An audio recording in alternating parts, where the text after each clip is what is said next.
loves, and welcome back to the Balanced Blonde podcast, Soul on Fire. Today is 11/11, and I thought it would be the perfect day to do a spirituality solo episode. I haven't done one in a while, and they are some of my favorites to record and one of my favorite ways to connect with you guys.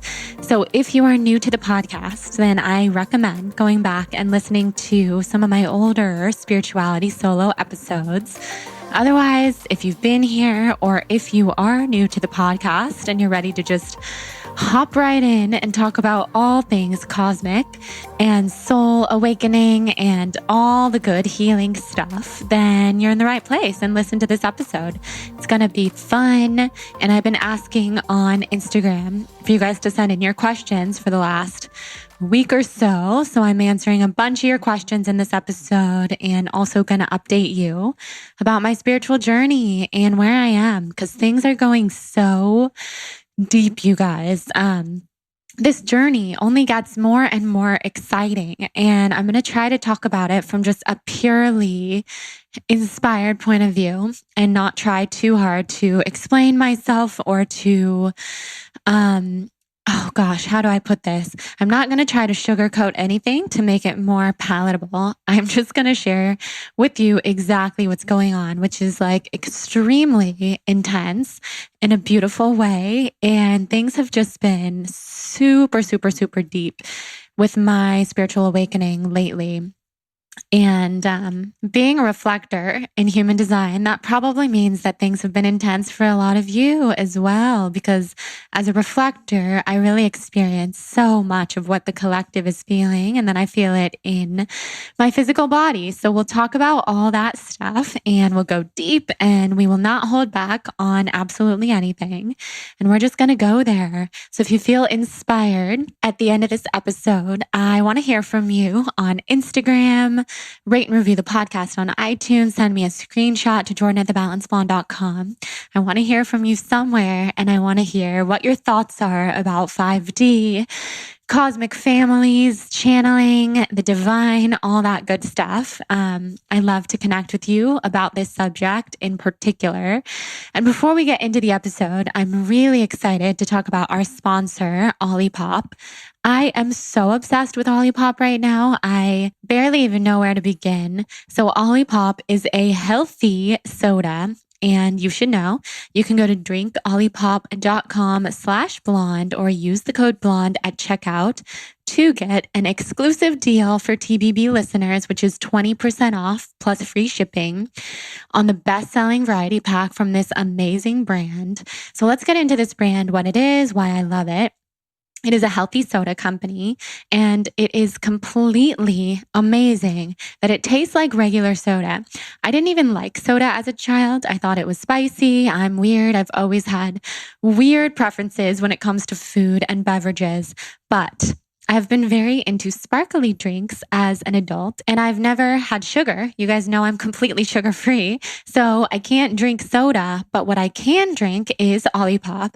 They have delicious nostalgic flavors like vintage cola, classic root beer, which is Jonathan's favorite, orange squeeze, cherry vanilla, and strawberry vanilla. So right now, my favorite is probably the strawberry vanilla, but I also love the classic root beer. I love the vintage cola, and I love the cherry vanilla. I kind of love them all. So what makes this brand so amazing is that they use functional ingredients that combine the benefits of prebiotics, plant fiber, and botanicals to support your gut microbiome and benefit your digestive health. So those of us who need a little bit of help with our gut and our digestion, we will love this product. I love this product. 2 out of 3 Americans say that they suffer from digestive issues. I have had my fair share of bloating and stomach issues. A lot of you guys know this about me. And one way to really help your gut is to give it more fiber. Prebiotic fiber is the food source for the beneficial probiotic bacteria in your gut. And Olipop has 9 grams of prebiotics in every single can. Poor gut health is also linked to a weak immune system, brain fog, skin problems, and sleep issues. So you can look forward to all of those benefits with a very minimal sugar every everything is organic, natural, delicious, vegan, and it can be found in over 3,000 grocery stores throughout the country. And you can also shop online, which is what I recommend doing, because then you can use the code BLONDE for our TBB listeners. So to redeem that 20% off plus free shipping on all things Olipop on their best-selling variety pack, so then you get to try all their delicious flavors, go to drinkolipop.com/blonde or use the code BLONDE at checkout to claim this deal. That is drinkolipop.com/BLONDE, and you will love. And if you don't, they also offer a 100% money back guarantee. But trust me, you're going to love it. Tag me on Instagram if you try. And now let's get into this episode and talk all about spirituality, awakening, and all the things about where I currently am in my spiritual journey. So as many of you know, I don't take any notes for my solo episodes. I talk off the cuff. If anything, I've saved a bunch of your questions that I will refer to. So we will have a really, really good Q&A going on here.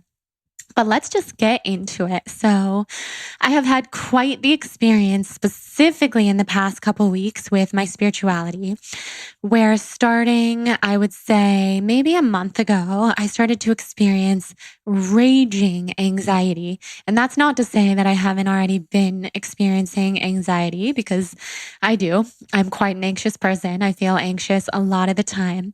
But lately, the anxiety for me has been out of control. It's been this overarching feeling of crushing anxiety first thing in the morning that goes on throughout the day. And I just kind of have to talk myself through it all day. And every time I start to experience a lot of anxiety, I know that my soul is out of alignment with what I'm doing here on this earth and how I'm spending my time. And also soaking in collective anxiety.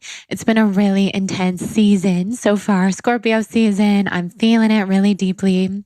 And I know a lot of you guys are too.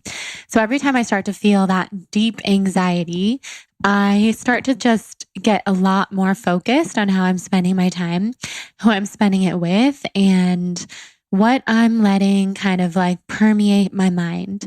So I noticed I was spending a lot of time on social media, tried to kind of cut back there.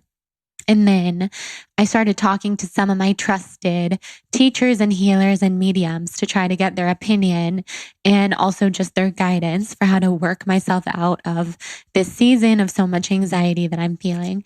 So I talked to two of my amazing mediums, Marianne DeMarco, who's been on this podcast many times, and Nikki Novo, who will be on the podcast soon. She is phenomenal.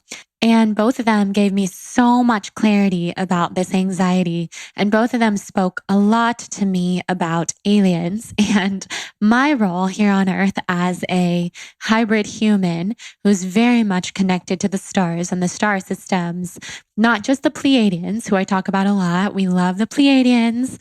I feel super connected to the Pleiadian starseed system, but also the Sirians. And Nikki explained the Sirians to me as a bit of like the UN for cosmic systems and different types of starseeds and different types of aliens. And so we talked quite a bit about this, and Nikki shared with me, because she went into my Akashic records, which is where all of our past lives and our soul contracts and our purpose for coming to this earth for this lifetime, all of that is held in our Akashic records. And she asked my soul, what did my soul come here to do on this earth? And the answer was to be a channel for the divine. And when I get out of alignment with channeling the divine, whether it be here on this podcast or writing or through what I share on my blog, books that I'm working on, and even in my relationships and my family and my friendships, then I start to feel really out of alignment. So we talked a lot about that.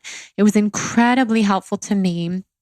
We talked about boundaries, protection, because I often just go out there into the world and I channel and I share just endless amounts of info online and in different places. And I don't always put up the protection that I need or even give myself protection and boundaries in my own business, because I'm pretty much a control freak when it comes to the Balanced Blonde, and I want to be the one getting back to everyone, posting everything, running my business, doing all my emails, but it's just not possible. And especially for the growth that I see for myself and I envision for myself. And I hold this vision so strongly. And it's in my soul contract and my Akashic records where I'm going in this life and with this business and this brand. So it only makes sense for me to call in more boundaries, more help, and more protection. And a lot of that goes back to me being this hybrid human who's part alien and part human, and just owning the shit out of that, because it can be, I'm not worried what people think about me. It's very interesting. Like, as you guys can tell, I'm super comfortable on the podcast to talk about all this stuff. But I think when it comes to, trying to give people what I feel like they want to hear, that's when I start to sugarcoat the message. And that's when I start to translate it in a different way, when I'm really just meant to channel it and not translate it and not change it, and really stay connected to the divine and to these alien consciousnesses who are speaking through me. So that was extremely helpful. And speaking to Marianne as well, my grandmother came through and she told me, I have more sunsets to see, more rainbows to chase, and I know exactly where on earth that is. And it's a place that I've been planning to go and spend some time to write my next book. And that was just really, really, really wonderful to feel. So I came away from both of those conversations with those incredible teachers and healers in my life, thinking and knowing it's time for me to call in more protection and boundaries. And it's also time for me to just own this alien self that I am and really just go there. Because the more that I hold it back, the deeper out of alignment I get with my own soul. And when I hold myself back, I try to do all these human things. I try to spend my time on social media sharing information with the world there. I fill my time with tons of social things, and I hold myself to a very high standard when it comes to being there for the people in my life. And I'm not going to stop doing any of that, but I just put so much pressure on myself to the point where sometimes I'm not really living for myself. I'm living for other people.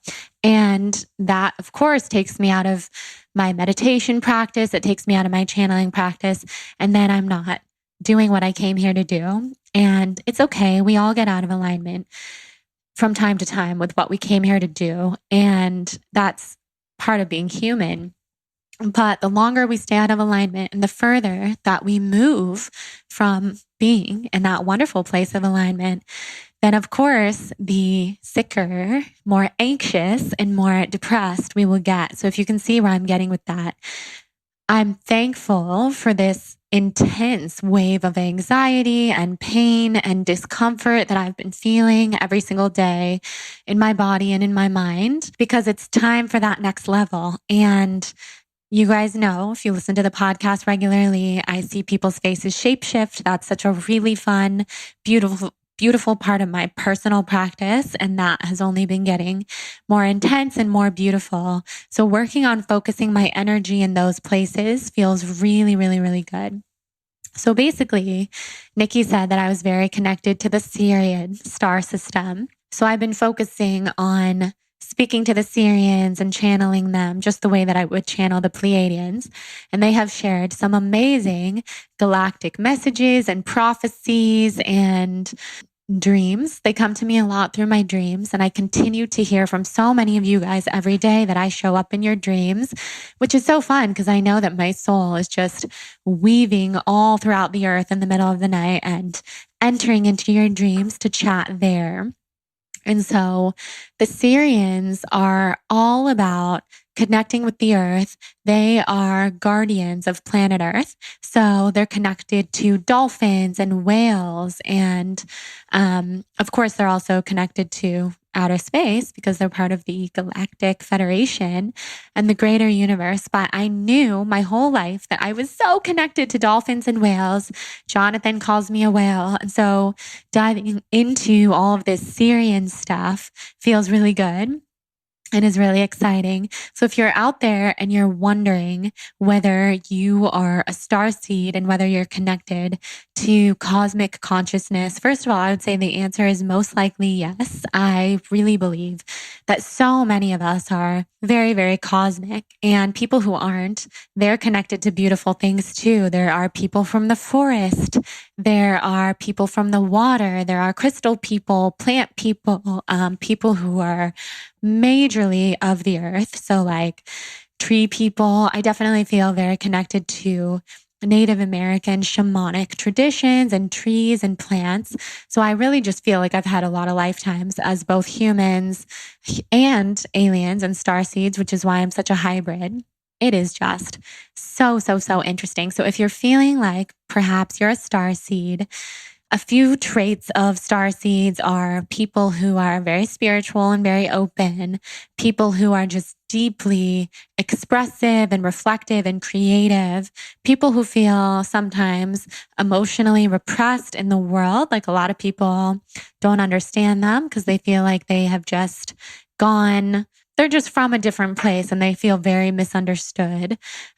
People who are very close to animals, who feel at peace with animals, who feel like they need to be around animals for their own inner peace and happiness, and people who are emotional sponges. We soak everything in. So the first time I ever heard about being such an emotional sponge was when I heard about being an HSP, which is a highly sensitive person. And that changed my life. Like 10 years ago, I had a therapist who was specializing in highly sensitive people, and he really changed my life. And I look back and wonder if he knew HSPs were connected to so much more, and he just wasn't sure if I was ready to go there or not. Because I really think all HSPs are connected to so much more. Also, starseeds are often living in the feminine energy. We're deeply intuitive. We are healers. We are often the wounded healer. We're sensitive. We're compassionate, all those things. So pretty much my big update for you guys, because a lot of you who listen to the podcast already know a lot of these things. My big update is that I am just committed to going deeper on the path of spiritual awakening in a cosmic hybrid human type of sense. And I'm just going to go there on the blog, on social media. I can actually envision what my Instagram is kind of going to shift into. And it is crazy and scary a little bit because I started as a blonde vegan all these years ago. I have such a specific brand, and my brand isn't going to change, but I actually see like some of the colors changing and a new logo. I had a vision for it in my sleep last night, and I am just going to really go there on social media because I believe there's a lot of healing to be had on social media, specifically on Instagram, specifically, and TikTok even, and a lot of those places. And it's just going to be a very unabashed thing where I'm not concerned because, like I said, I really don't care what people think, but there's a part of me that remembers very clearly when I first started hearing about Pleiadians and aliens and cosmic beings. And I remember thinking the person who I knew who was talking about it had lost their mind. And so there's this part of me that's not really afraid of people thinking that I've lost my mind, but rather I don't want to stop being approachable and accessible for people who are getting into this stuff. The message that I'm receiving over and over again from the star systems, from the Pleiadians, and now from the Syrians is that my message is bigger than that. It is bigger than that, like super accessible, approachable entryway, which yes, I've been that for many people because that's what I've been for the last 3 or 4 years. I have been in that entry level, needing that accessibility and attainability because it's all been new to me. And people who've been listening to this podcast since the beginning, you guys have been on this spiritual awakening with me. And we are all one. We are all a collective. And a lot of us started opening up to all this stuff simultaneously around the same time as each other. And we also know that time doesn't exist. So people who are looking for that super accessible, approachable content and conversations and approach, they have 200 episodes here in this podcast alone to go back and listen to. And some old episodes with people like Nicola Berman and Wendy Kennedy and Sheena Menina and tons of other people where we go deep on alien things and cosmic things and spiritual awakening types of things. But my message that I keep getting over and over and over again is nope, you're actually here to go very deep, Jordan, and to go very out there. And so to go very out there, you do have to commit to also rooting into the earth. So all my grounding practices are only getting more and more important. At this point in time, I can literally only breathe well when I'm at the ocean because I feel like my feet are grounding into the sand and getting messages from the ocean.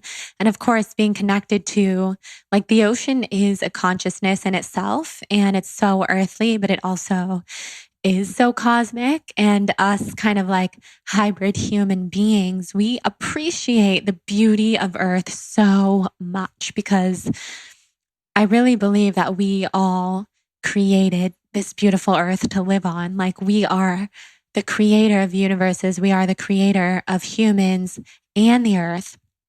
And I know that a lot of this can sound very out there, but that's truly what I believe. And we created this utopia, which is what I feel we are supposed to be living. We are meant to be living in utopia, heaven on earth. But that has gotten away from us because people are not agreeing and there's not enough alignment about this and there's not enough guidance about this and there's not enough people who are remembering where they came from and remembering what we really are, which is that we really are made from the earth and the stars and the cosmos, and we are infinitely powerful and we are our own creator. So something that I've been getting really into lately is this idea of rewriting the role of what we play in this life. So you can literally sit down and do this practice. And someone was telling me about this recently, and it's something that Jay Shetty talks about and writes about. And I haven't specifically read that from him, but the person who brought it into my mind said that it was a practice of his. And I think he's so cool and so amazing. So rewriting the role that you play in your life. So I have sat down a lot this week and rewritten my role as Jordan, a thought leader, not an influencer, but a thought leader. And Jordan, who's healthy, not sick, but completely healthy in such a beautiful, radiant, energized kind of way. And there's nothing wrong with being an influencer, and it's given me so much. But where I see myself headed is not aligned with influencer. It's aligned with thought leader, spiritual teacher, writer, spiritual guide, healer, channeler of the divine, and someone who's not afraid to go there. So yes, my career as a blogger is not going anywhere and it's given me so much and I'm so thankful for it. And I'm never going to stop. But eventually I am going to be doing the full like spiritual teacher healer type of path. And that doesn't align with the influencing path necessarily. Because what I really want everyone to do is be the influencer of their own life. And we all have inspirations and teachers, but at the end of the day, we are our own teacher. We are our own guide and we are our own guru. And the fall of the guru has been so real, if you've noticed, in every type of spiritual community. Pretty much any time there is a guru, some kind of power trip happens and too much power goes to the ego, goes to the head, and then it becomes this kind of unsafe, non-spiritual, anti-spiritual situation. And so all of that to say that I'm working on transitioning my own personal brand and my own personal experience to the experience of telling myself, writing down my role as a thought leader and a spiritual teacher. And that reminds me of the infinite power that lives inside of me, which also lives inside all of us, and that I am so worthy. And what's easy for me, the easy path is to say, no. Let's keep doing what we're doing. Let's keep being the influencer. Let's live that blogging lifestyle and post about the clothes and post about the food. And not that I even want to stop doing that, because I love sharing my entire lifestyle with you guys. But that is when I spend all my time doing that, that is me playing small.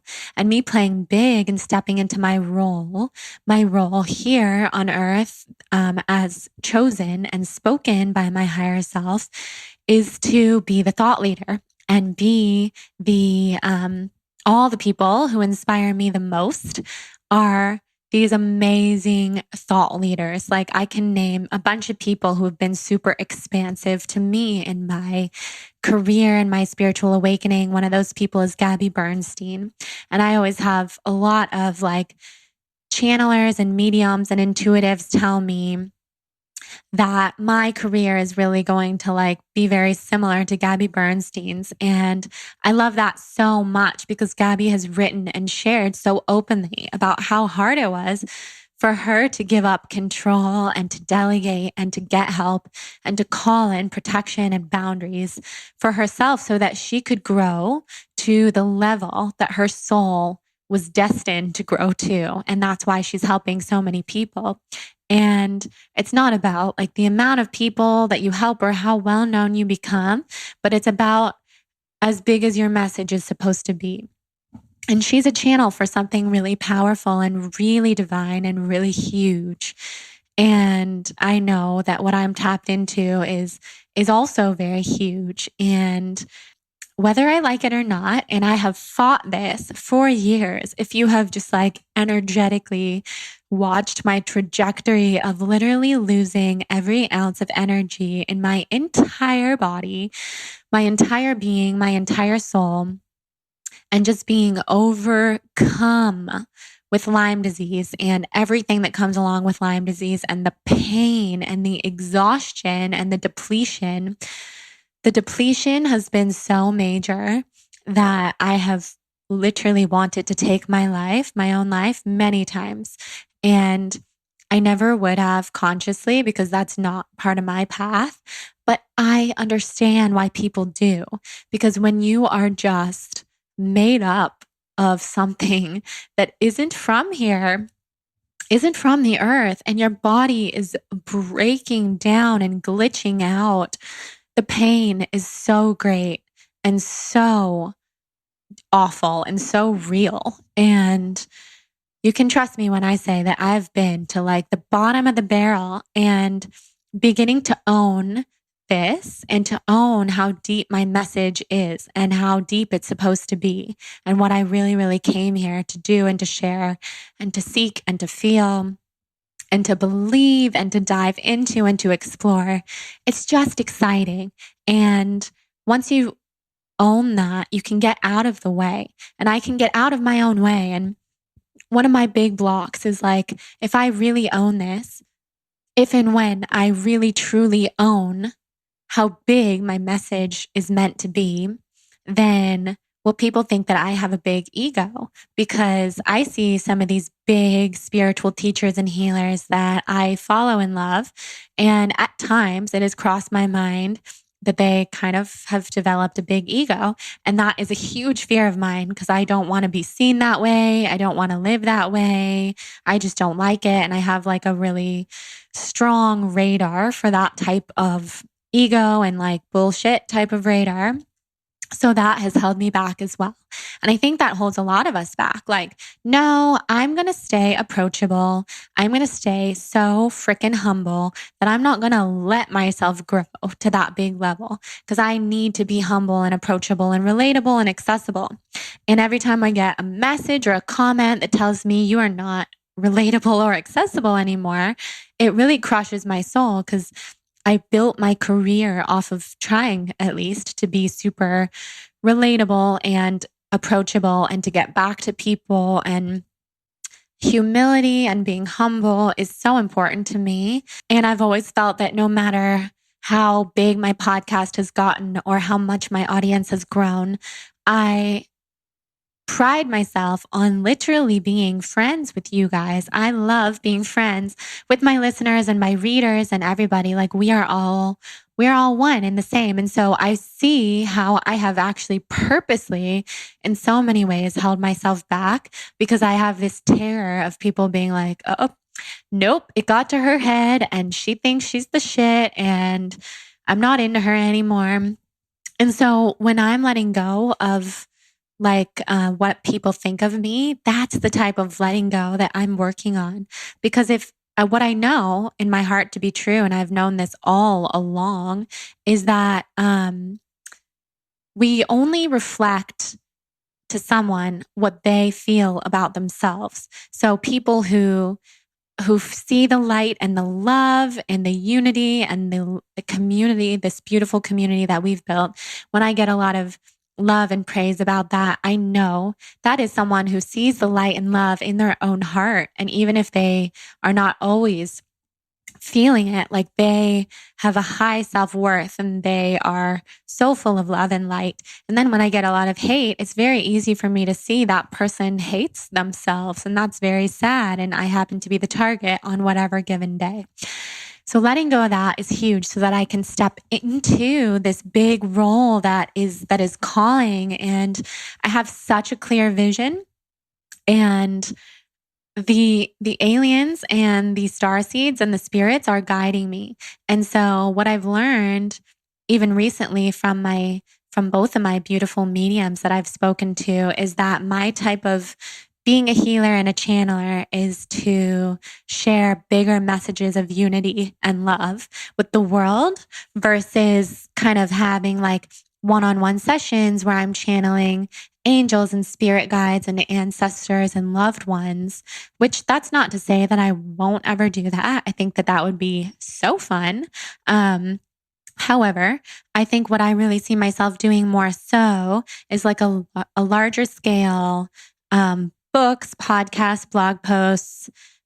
Really, the books are what I'm manifesting and calling in, all about how to live as one and its messages from these higher cosmic realms, and getting out of my own way and just saying what they want me to say now is, yes, everyone listening, step into that big role that you were called here to do.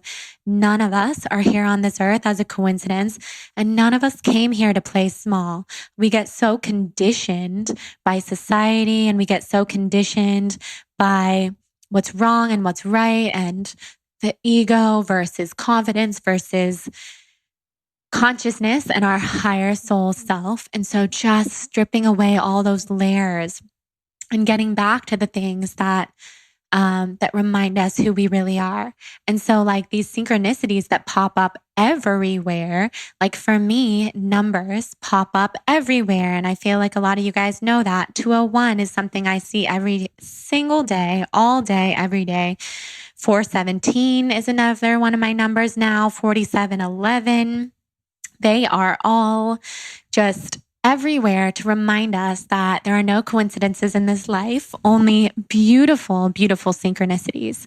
So that's kind of what I'm focusing on now as far as my brand goes and as far as everything cosmic goes. And I'm so excited about it. Like I get the excitement and this feeling of pure tingles and love when I think about hopping on social media and posting something related to aliens and just being like, if you are not into this, probably best to not be here anymore because we are going up. We are going into this consciousness. And I want everybody to know, everybody listening to know, if you have suffered from anxiety, depression, physical pain, or chronic illness in any way, then you're simply being called to be a healer and to listen in these really, really deep ways and to wake up in ways that your spirit is so ready to do. So just know you are powerful, you are beautiful, you are amazing, and we are all here together to do this. And even lately, like my body has broken down. I haven't been able to get out of bed for a full week. At one point, about a week and a half ago. And that was because my body was like gearing up for this and recalibrating for this. And we just have so much work to do on this planet. And I'm also trying very much to stay in the feminine, flowy energy with this and not let my masculine side take over, which is like my entrepreneurial side, my business side. And when I'm told, okay, my soul came here to change the world, let me do that immediately now. Let me go somewhere, write a world changing book. Like that's just a lot of pressure. And that's not the fun, flowy, divine way of doing things. And I really believe that part of my purpose also here on this earth is to show people how to live in the divine feminine and really work with the flow, be in the flow, work with the flow, embody the flow, which is just a divine, feminine, flowy way to achieve goals and work with the elements of nature and not rush things, but live slowly, live cozy. Cozy is like one of my big words this year is you can bring that into everything you do. You can write a book that changes the world wrapped up in a blanket on your couch with breaks of getting in the sauna and going on walks with the love of your life. Like it doesn't have to be this hard thing. And likewise, like you're going to go through a lot of hard things anyway. So you might as well cultivate as much peace, coziness, and calm and divine, feminine, flowy energy in your life, whether you're male or female, by the way. We can all channel the feminine energy and the divine. And so there's this crazy awakening experience that I had that I want to share with you before I get into your questions, because I want to really answer a lot of your questions in the Q&A. But this awakening experience that I had recently, where the actual energy of the divine feminine ran through me, and it was like grandmother energy. So there's different types of divine feminine energy, in my opinion. There's grandmother energy, there's like inner child, little girl feminine energy. And then there's like the divine mother, which is Mother Earth. And so this was like a combination of grandmother energy and Mother Earth energy that ran through me last night before I went to sleep. And I was just shown the most powerful vision of basically us living in a virtual reality, a simulation. And if you're interested in that, you can read more on my blog. I have a pretty recent blog post that's all about life as a potential simulation. You can find it on thebalancedblonde.com near the top. And I saw this very strong vision as I was like in between being awake and being asleep last night with us living in a virtual reality. And sometimes my soul will just show me these things, or divine feminine energy will show me something and give me a lot to think about. And so I'm not saying this is for sure what I believe, but something that I saw that I maybe kind of believe is that we are kind of just imagining our entire life and our soul is somewhere else on a different plane in a parallel universe watching us. And we can decide at any time where we take our life next. And so time doesn't exist. Like we are still an infant, and we are also a grandmother at nearing the end of our life. And we're also here in the present moment. So we can draw on any of that wisdom, and we can go back to where we were when we were children and just ask ourselves, what is it again that you love, that lights you up, that you really want to do and create in the world? And it will speak to you so clearly, your soul. And so the vision I saw, I'm hesitant to share it because it's almost kind of like, I think it would be a little bit scary if you, if this is all really new to you, but it was like, it was me as a soul starting from being in my mother's womb all the way until being a soul who has gotten to the end of this life and passed on. And I saw this through line running through all the versions of me at every age. And I saw how much time is an illusion and how much this entire reality is sort of imagined. And that doesn't mean that it's not real and that our pain isn't real and our happiness isn't real. It is so real because anything that we create in our minds is real. We have the power of thought. We have the power of the mind. And if you've ever read any of Louise Hay's work or Wayne Dyer, you know the power of the mind is so huge. And that's why if it really is imagined and if it really is this wild, incredible, beautiful virtual reality, then we can do with it whatever we please. And so instead of letting that be scary, I love to let it be beautiful and powerful and really empowering. And that divine feminine runs through all of us at all times. And it was like Mother Creator coming through and reminding me that basically my young self had so many plans. When I was young, Jordan, when I was a little girl, I would just say with wild abandon, I'm going to be the president of the United States, or I'm going to be a famous actress or a famous author, and I'm going to save all the animals, and I'm going to have 10 kids, and, everything's going to come easily. And I just believed and saw all of this so clearly. And while I no longer want to be the president, I really believe that we can achieve whatever we set our minds to. And when we're kids, we just haven't been conditioned yet by the universe, not by the universe, but by society and by our culture. And it's also in our hands to start changing that culture. And if you guys are with me on that, we're going to do it together. So before I get into all your questions, because you sent in so many good ones and we have a lot of topics to get into, I would like to thank our second sponsor for today's episode, Core Water. So I have had the privilege of working with Core Water on their Find Your Core campaign, and it is truly my favorite water. I bring it with me everywhere. Their brand is all about balance and living a healthy lifestyle while staying true to who you are in your heart. So that aligns with this episode, and it aligns with everything that I strive for in this life. It is a pH balanced water, and it is packed with electrolytes and minerals, and it's completely BPA free, which is very important to me because I avoid chemicals like the plague.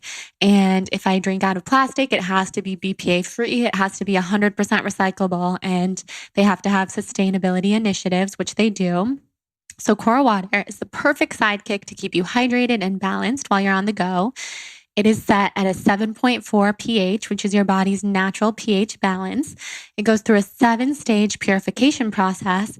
It's full of electrolytes and minerals for taste, and it's 100% recyclable, BPA-free plastic bottle, like I said. And there are just so many factors that can throw off our physical, spiritual, and mental health. Trying to stay fit, trying to eat right, stay mindful, be happy, stay on our soul's path, all while being under so many pressures of life.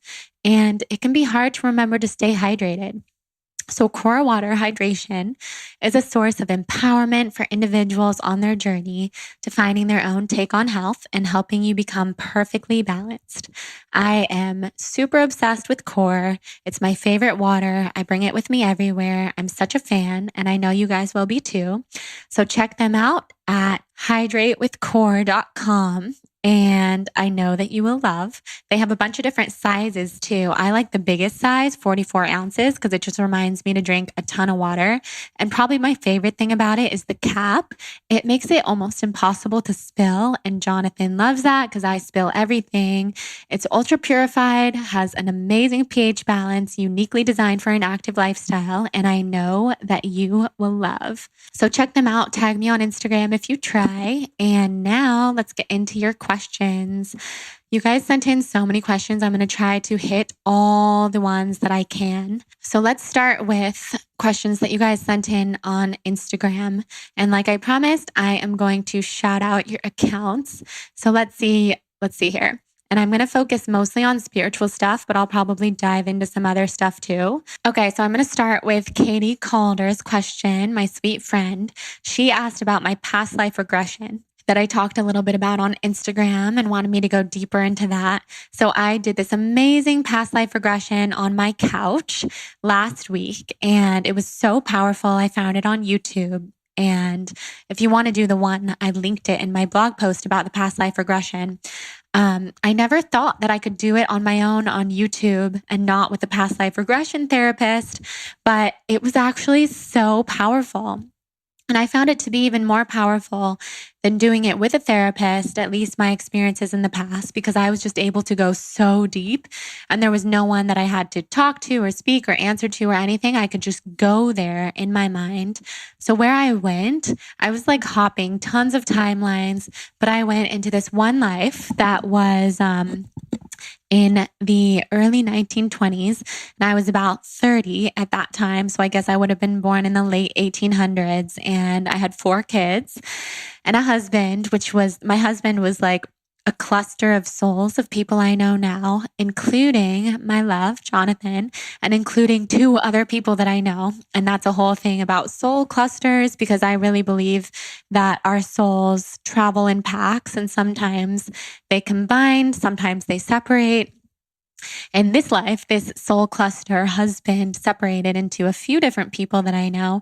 But in the life that I'm talking about, that was my husband. And he was very newly successful in the oil industry, struck oil. We were very wealthy. We lived in a place that I believe was Oklahoma. At the time, I wasn't sure if it was like Kansas, Oklahoma, or Kentucky. But after further research, I looked into it and I'm almost positive that it was Oklahoma. And so it was a beautiful life. I was a painter. I was an oil painter and I had a little studio in our house.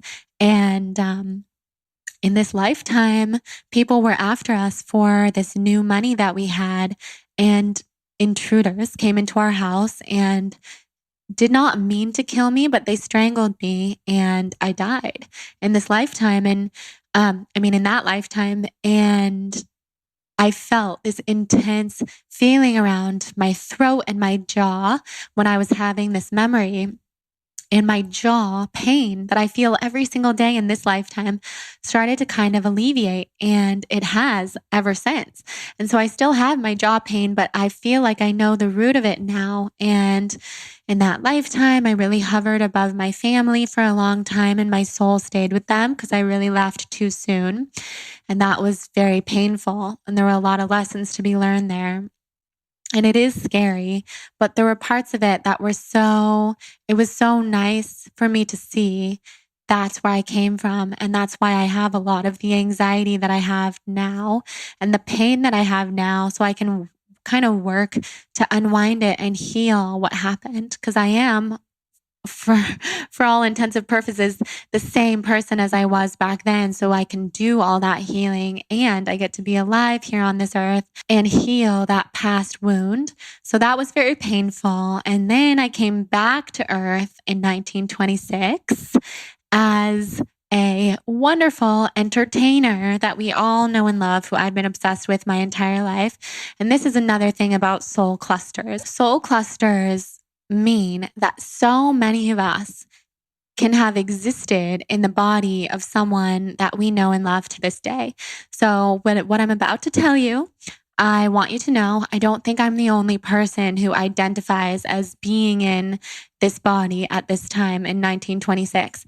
But what I do know for sure, at least from this past life regression, and I have felt this like very, very, very deeply in other memories and past life regressions. And I've actually thought this since I was like 4 years old, that my soul came back into the body of Marilyn Monroe. And I have felt so obsessed with her. Like I said, since I was 4 years old, I'm obsessed with her acting, with her work, with her aesthetic, with her history. I know that she had a tragic life. So it's not that life that I'm idealizing. Like, I feel her pain and I feel how it's come with me into this lifetime. And like I said, I believe in soul clusters. So I believe that so many people here on this earth, probably also their soul was in that beautiful woman. And there is no coincidence with the fact that where we live now in Brentwood is less than a quarter of a mile from where Marilyn Monroe lived and died in Brentwood. Her beautiful, beautiful bungalow of a home, which is so close to us. I walk past it every day on my daily walk. I feel her energy. I'm so connected to so many different things about her and a lot of the pain that she experienced in her life. I believe I experience in this life, but in a more physical way and also in a very emotional way. And I speak to her in a lot of my meditations, and her creativity and her devotion to self-expression is something that I truly carry with me every single day and inspires me every single day, whether or not I truly was her in the life. That's how connected I am to her. I feel her connection and her inspiration with me every single day. And also, I have been so obsessed with Andy Warhol for my entire life. I mean, I was a young child who would beg my parents to take me to this modern art gallery in Hawaii. And I would beg, I didn't want toys. I didn't want clothes. I didn't want normal kid things. I didn't want a swing set. I wanted Andy Warhol originals. And my amazing parents, they got me this epic original print by Andy Warhol. There were about 80 of them made of this specific neon print of Marilyn Monroe. So it's signed by Andy Warhol and everything. And it's been in my childhood bedroom for the last 20 years. And my parents are just too good to me because that was all I wanted in this life. And so I actually grew up with the energy of Marilyn and Andy Warhol in my room every day. I would dream about them. And I just know how connected we were. So that was such a cool part of the past life regression. And my main goal now is to just continue tapping back into that life because I have a lot of questions about that. And then I saw parallel universes. I saw alien lifetimes, but I didn't really go into them deeply. I only saw them as kind of like a burst in my mind. So a lot of times when I channel or when I see things, I really see it in a way that's like a burst. And then I'll go deeply into like one lifetime or two or one message or two messages, but the rest of them come to me in a burst. And then I can see them all like it was all a really fast dream that I then have to like decode and translate. So that's kind of what I'm doing now with a lot of like the alien lifetimes that I saw, but that was really, really cool. So amazing question. Really fun to talk about that. I'm going to answer a question now from Kenzie Patterson. Kenzie's question is, have you ever seen or communicated with angels? Yes. So I can see angels around people, like if they are a very angelic energy or if they are surrounded by a lot of their ancestors and angels, then I can see their angels and their spirit guides around them. And it's really beautiful. I see, and then Kenzie also asked, do I see ghosts? I see ghosts sometimes.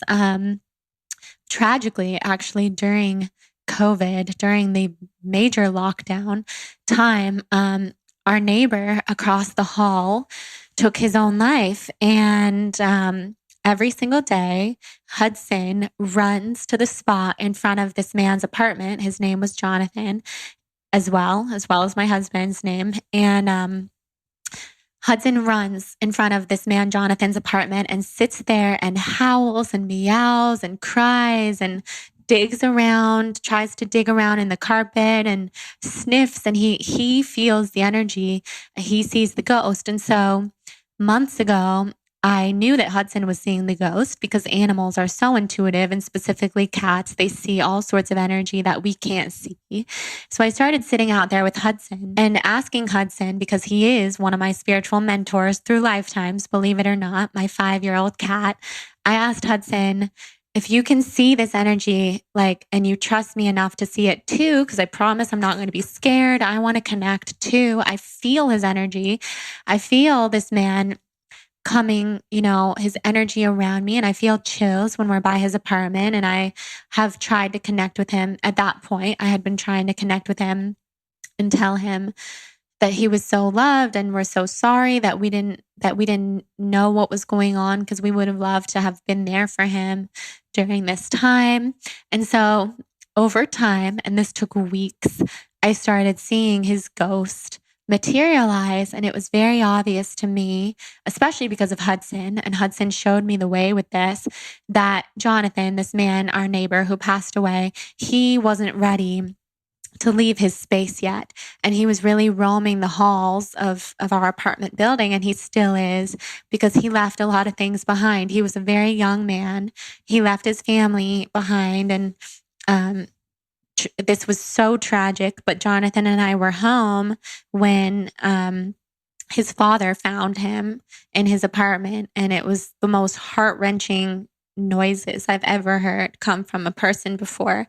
So sad and so heartbreaking. And so I felt that his energy wasn't ready to leave the space, and all of his stuff is still in his apartment. Like, his family is keeping the apartment. I'm sure they're not ready to go through his stuff. It's too painful. So he's still really connected here to the dense matter on this earth. And I have so many chills talking about him. And just so you guys know, I asked his soul's permission to share this with you before I started speaking, because this is not my story to tell.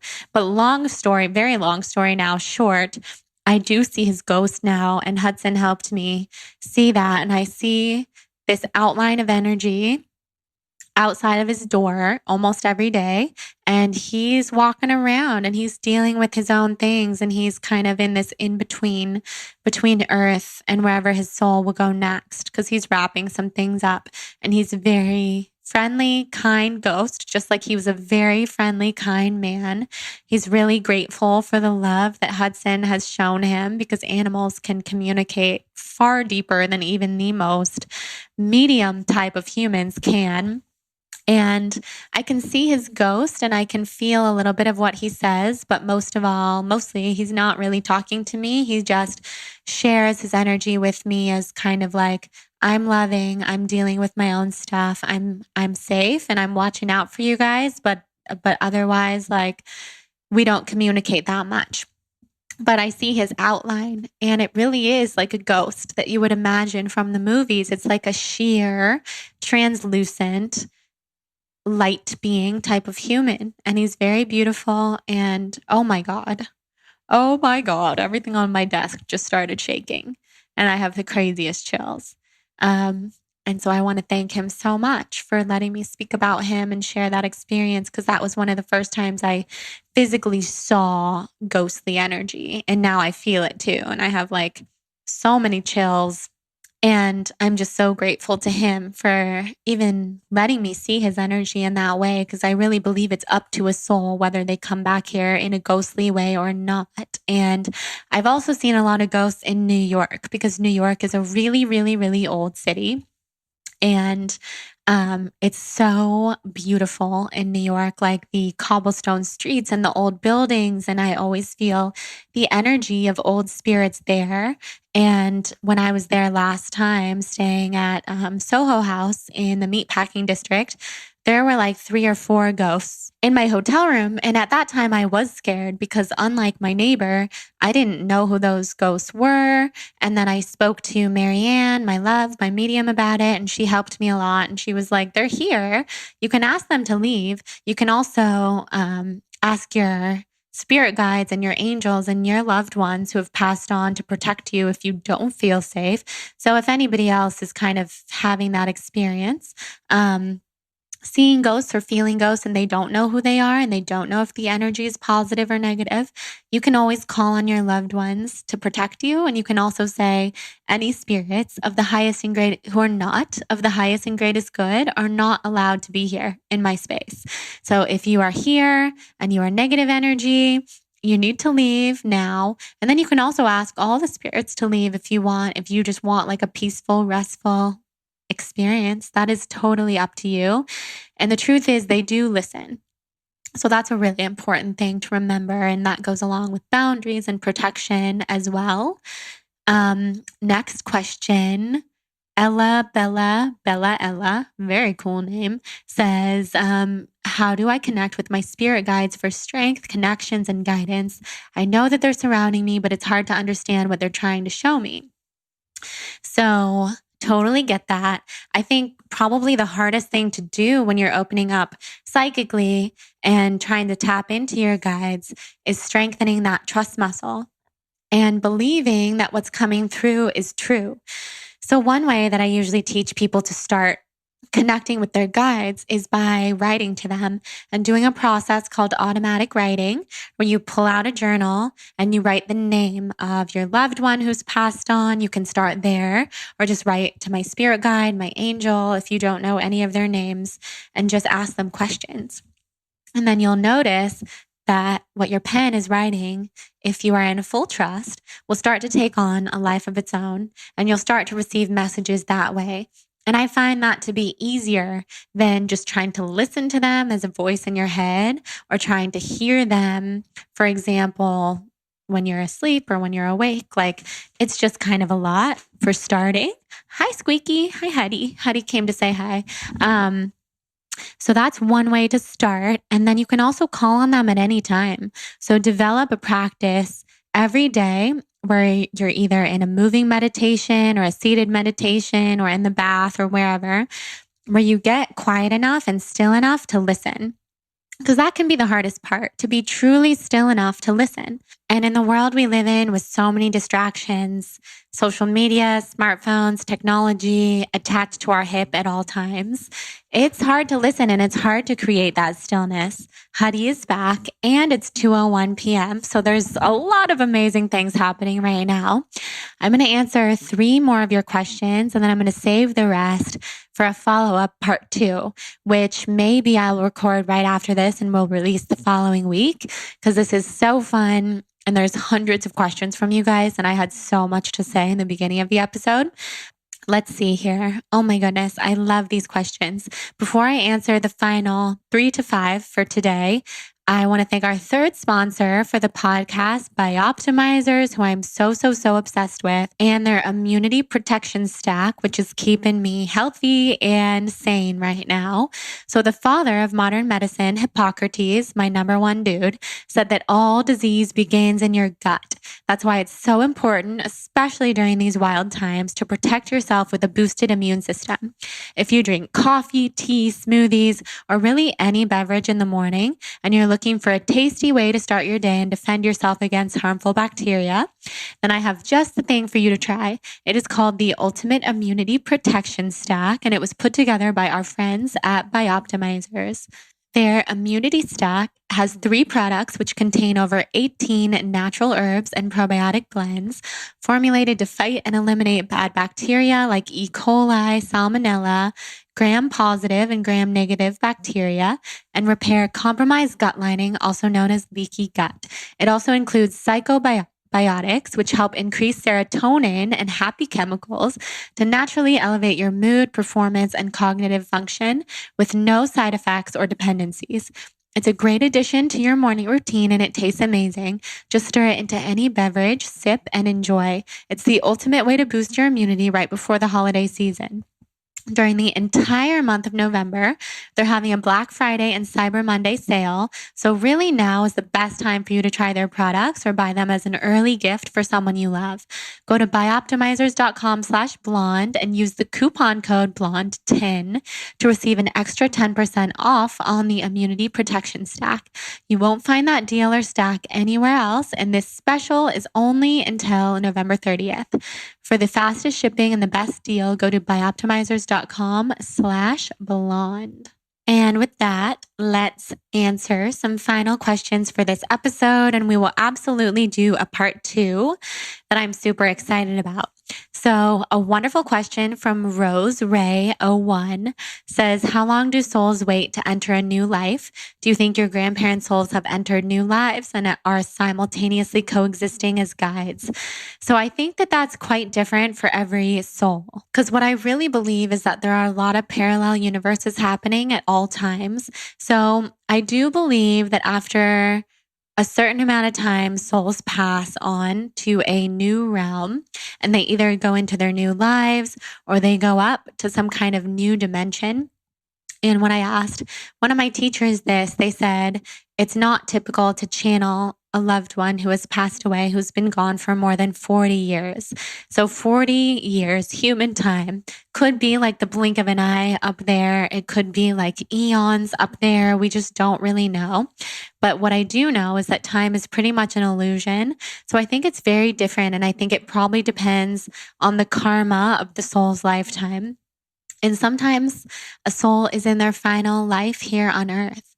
So if they are, who knows where they're going after this, some kind of like beautiful 6 density place. And it's very interesting. And I've asked even some of my souls who have passed on that question, and they just kind of tell me we're not supposed to know. But do I think my grandparents' souls have entered new lives and are simultaneously coexisting as guides? I do think so. I think because I do believe in soul clusters, like I was saying. And so I think my grandmother's soul even came to this earth partially with Hudson, or she at least speaks to Hudson so much. But I think a piece of her soul is with Hudson, while Hudson is also the reincarnation of one of my mentors of a past life, one of my souls of a past life. So I definitely think that. And I think some grandparent souls also just purely stay in the soul realm to be angels and be angelic guides. And I feel that with some of my ancestors who have passed on. So I don't know the answer to that question for sure, but that's kind of how my feeling is about it. And my feeling about it is always changing, but that's how I feel right now. And I love this question and I want to channel about it more often. Another amazing question from Alexandra Lauren F. says that she is reading Journey of Souls right now. And if you could choose as Jordan now, would you want to live, hello, Huddy, another life here on Earth after this one, or would you prefer to be a guide next or experience a different planet? And it's amazing that she asked this question because I have been talking to some of my really close friends about this for days before she asked this question. And basically, I don't know. I mean, for a while, I felt like this was my last lifetime here on Earth. And I was happy about that because I felt like it is so hard to be a kid and it is so hard to be a teenager. And I just don't want to go through all that again without knowing who I truly am in my soul. I mean, it took me 25 years to really step into who I came here to be. And now I'm 30 and I'm still just stepping into it. So I think it's very hard to be a human, but you never know what your next human life has in store for you.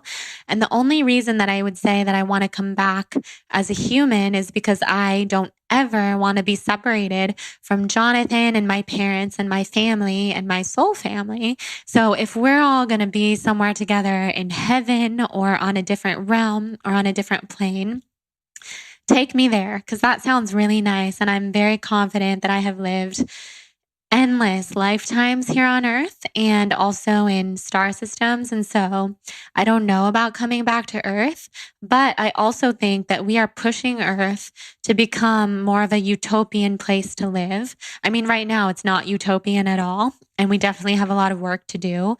But I do believe that's where Earth is headed. So I really believe that we can experience that heaven here on Earth. And if that's where we're headed, then yes, I would choose to come back here with all my loved ones and live in that utopia. I don't ever want to give up the beauty of the ocean and sunsets and rainbows and all that amazing stuff.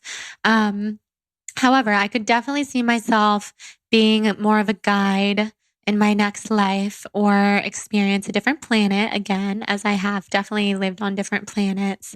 But I do believe in parallel universes and that we're kind of living all of that at once. So the beauty of being a human is that we get to channel so much creative energy into our actual physical lives. As humans, we get to do so much. Like we get to be writers and artists and painters and lovers and travelers. Whoa, just dropped one of my crystals. And I don't want to give that up. So I don't know. I think about it so much. But if I were to come back here to this earth, I would just manifest that I would already be in a place where I would be born here as like an indigo child or a crystal child with parents that really understood. So my parents, because I love my parents and I don't ever want different parents. But with my parents in that lifetime understanding how to raise me in a way that was just going to be pure bliss and joy. And not that I wouldn't have any hardships, but maybe that I'm working all my hardships out in this life and past lives. That would be huge. So that's kind of my answer right now. And then my good friend Jenna, she told me, of course you're coming back. Of course you have more lives. Your soul has so much work to do. So there's that. But I believe wherever we go after this is where we're meant to be. So I am along for the ride, and it's going to be really, really good. Okay, let's see here. So many amazing hundreds of questions. Okay, Anna Zambrenny says, are there any spiritual things you have tried that you would never do again and weren't for you? I feel like I definitely have. I mean, what are those things? I love most everything I've tried. I love plant medicine. I love shamanic practices. I love crystal healing. I love animal healing. I think if anything, it's just that I have worked with some teachers that I would definitely never work with again. And I have worked with people who are now considered gurus who think that they are just on the top of the world in some kind of power trip, who really let their beliefs seep into me and my soul very much. And I would go back and I wouldn't do that. In Bali, when I was very, very, very vulnerable with my health, I saw a lot of healers who were really just in it for I don't know what, but I mean, they were making up what they were hearing. And it was so obvious to me, even at the time, that they were not in alignment with their highest and greatest good. So I would go back when I was at my most vulnerable with my health and my healing and my mind and my spirit. And I would just tell myself, you don't need a guru. You don't need to seek someone outside of yourself. You have all the answers within you. So that's probably the one thing that I've tried that I didn't like, was just like hopping all over the place and seeing so many different healers, but not really being in alignment with any of them at that time, because my soul was speaking to me and was trying to tell me, you don't need this. You are your own healer. And so even that was all meant to be, because that was such a beautiful awakening and such beautiful clarity that I needed. So perhaps when I think about it that way, I don't even regret that. But I would just say, whenever you're going to work with a healer or a medium and let them into your energy, just tap into whether you feel that they are of the highest and greatest good. Okay, 2 more questions for today's episode, and then we'll save the rest for part 2. Let's see here. Colleen Whiting says, how do we know if we're Pleiadians or old souls? So you can really just, in meditation, call on your teachers. You can be in meditation and say, Star family, Pleiadian family, I'm opening myself up to you. If you have any messages for me, please share them. And whatever comes through is going to be the truth, and it's going to be spot on. You can also work with shamanic teachers. You can work with plant medicine. You can work with mediums who are into Akashic records and alien lifetimes and that kind of stuff. And they can also help you if you're not hearing the answers yourself. And that would probably be my main recommendation. And Catalin Blank asks, can I train to see people's faces shapeshift? You know what? Probably, but I don't know if I'm the best person to know the answer to that, because when I started seeing people's faces shapeshift, I did not do any training. I wouldn't have known where to train or who to train with, but I definitely do have like my on-call spiritual teachers and mediums who I can go to when it comes to the shape-shifting and seeing all these things, so that I can feel supported and feel like, okay, if I have questions and I don't know about this, I can ask them. I'm sure you could train maybe with a shaman, because shamans are energy alchemists, so they can see everything shapeshift. Like, I think people can see things shapeshift a lot more than they know, because when we're seeing energy, it's not, when we're seeing physical, visible things, it's really just energy. And energy is mutable, it's intangible, imagine it like clay, like it can really mold into anything. So when I see people's faces shapeshift, I'm seeing their past lives, I'm seeing their souls. It is like the most beautiful, fun thing. And it's for sure like one of my favorite things about my life on this earth so far. And I feel so very grateful for that. But I would also say focus on your own gifts, because I spent many years very focused on what other people's gifts were. And I just didn't really tap into my own because I was so focused on wanting to be able to channel exactly the way that I saw other people channeling and doing it. And I wanted to basically be like Tyler Henry, the medium on the E channel. I wanted to channel just like him. And then I realized we all have different gifts. And the more time I spend wanting to be like him or anyone else, the less time I spend wanting to be like me. And so I would say that to all of you as well. So when we do part 2 of this episode, I will answer more questions, and I will also respond to your assumptions about me, which were really fun. A bunch of you guys sent in your assumptions about me, and I cannot wait to do that in part 2. And I just want to leave you with a final message for today's episode, which I'm just going to sit here and channel the Pleiadians and the Sirians and my whole cosmic family, because I'm feeling so many chills right now, and I know that they want to come through and say something. So what do you want to say to all of our listeners?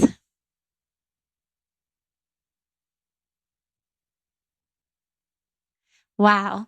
So they're just showing me like a lot of shapes and symbols and colors, and they're wanting me to tell you, and this was actually a message that I received in my sleep last night. They're wanting me to tell you to be open to thinking in colors and hearing in colors and feeling in colors, and basically knowing that all of your senses are very mutable. They're very, oh my gosh, what's the word? Transient. So what is that called in human life? I think it's called synesthesia, when people can like think in colors. And I remember I wrote an article about this for my high school newspaper. Is that what it's called? I'm looking it up. Synesthesia. I don't even know how to spell it. Oh, wow. I really spelled that wrong. Let's see what's going on here. Synesthesia. Okay, there it is. I Googled it. Synesthesia is a perceptual phenomenon in which stimulation of one sensory or cognitive pathway leads to involuntary experiences in a second sensory or cognitive pathway. People who report a lifelong history of such experiences are known as synesthetes. So basically, people who have synesthesia, they may see sounds, they may taste words, or they may feel a sensation on their skin when they smell certain scents. They also may see abstract concepts like time projected in the space around them. Oh my God, holy shit. Wow. Okay. This is so cool, you guys. This message just came through for the first time from the Pleiadians and from the Sirians. And I dreamt about this a lot last night, but the fact that I'm looking it up and learning this alongside of you is so insanely cool, because I literally do see abstract things like time floating around people and their energy field. And so I wrote an article about this in high school, but I interviewed this girl and her brother, who both went to my high school, about how they could see color. No. Okay, everyone can see colors. They could hear colors, and they could attribute like being mad is red and being happy is blue, and like all those sorts of things. Oh my God, I have the most insane chills. I'm reading about this right now on Google, and this article from treehugger.com popped up. Never been on treehugger.com. The list of known people with synesthesia is long and includes Vincent van Gogh, Marilyn Monroe. Are you fucking kidding me? I hear you loud and clear. Pleiadians and all the amazing people. Billy Joel, Mary J. Blige, Pharrell Williams associates music with colors and says he cannot imagine life without this gift.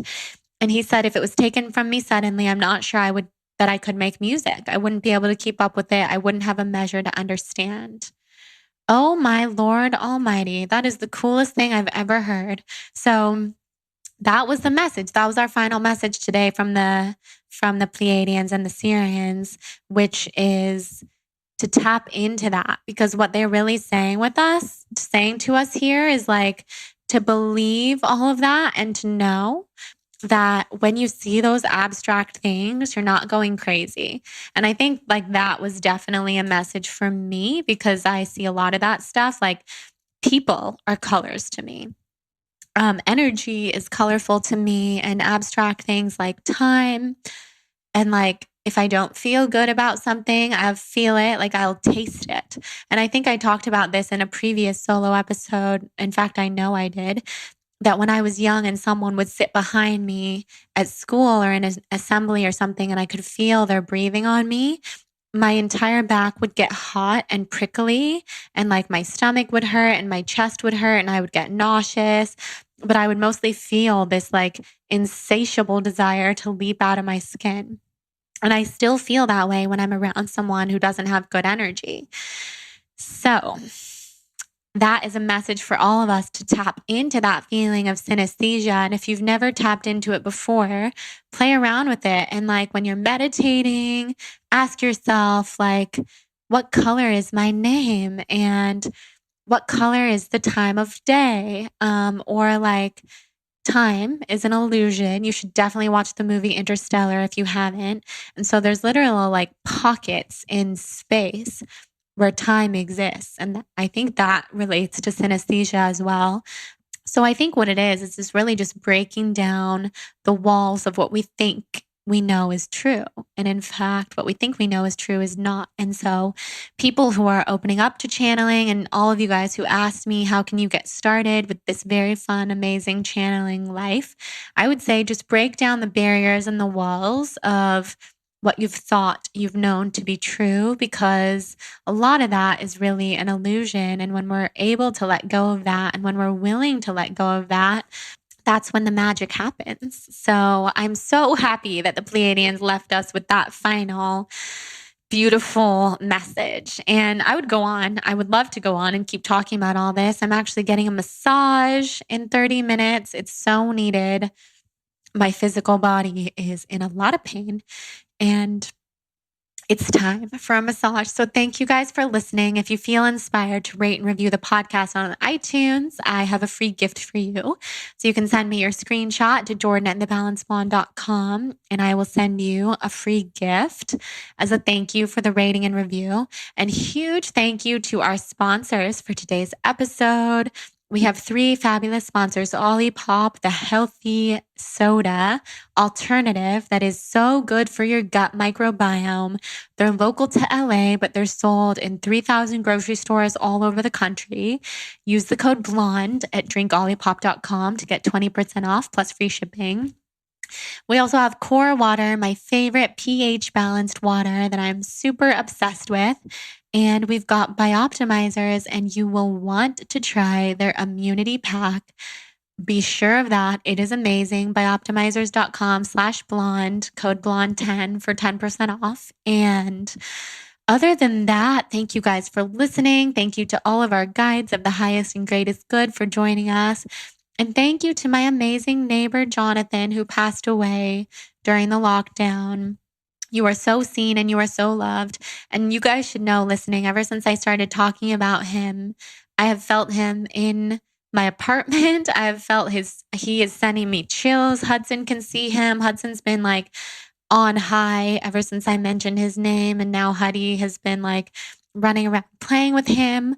My front door, I kid you not, believe me or not, whatever you want to do, my front door opened and slammed. Once I started talking about him, I put this on pause. That's how it became 201. I spoke to him a little more deeply, and he's just here, and he has a lot of love and light to share. And I have a lot of respect for him. And I'm so sorry that he in his human life was struggling so much. And I really hope that his soul finds so much peace, because he really, really, really deserves it. And we all deserve that. So thank you to all of our angels and guides of the highest and greatest good. Definitely encourage you guys to check out some of the things we talked about here, like synesthesia. Oh my God. Marilyn Monroe, my freaking soul family. Wow. Just wow. I love you guys. Thank you for being here. And definitely, if you're still here listening, head to my latest photo on Instagram and leave me the alien emoji or rocket ship emoji so that I know that you are here for the ascension and that I am not the only one who's riding this wavelength. Like, we are going places. We are going up, up, and away. And I love you guys so much. Sending you so much love. Magical, magical love in every way, shape, and form. And I'll talk to you next week. Love you guys. Have a soul on fire day.